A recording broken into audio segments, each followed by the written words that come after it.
My work relates to bringing science and engineering, the best world-class science and engineering, to bear on problems of the bottom, the poorest 2 billion people in the world. These 2 billion people very, very rarely have the attention of the world's best scientists and engineers turned to their problems. In '93, when I started looking at a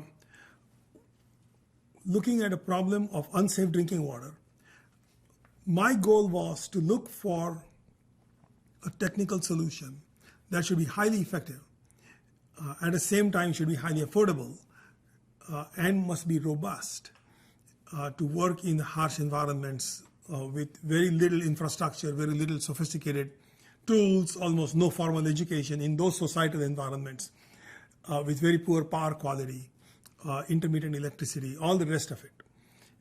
So that led to the development of UV Waterworks. Late in 2004, I got this phone call from USAID about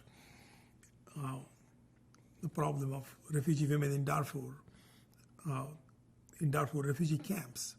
So he asked, what can you do about the problem of women who lose protection of their community when they must leave the camps to collect firewood, and they are getting systematically raped and mutilated by the Janjaweed who want to terrorize them.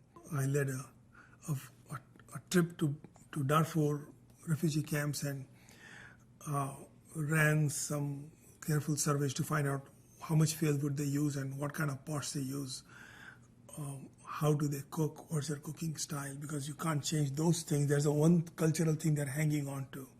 That led to the development of a stove that uses about 70% less fuel wood than they currently use, using their pots and their style of cooking, using their own refugee women doing all this testing.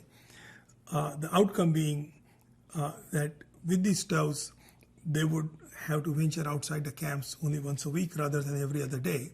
In graduate school, I asked myself, what kind of science do I want to do?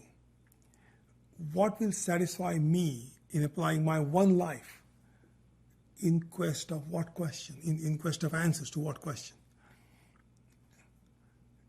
And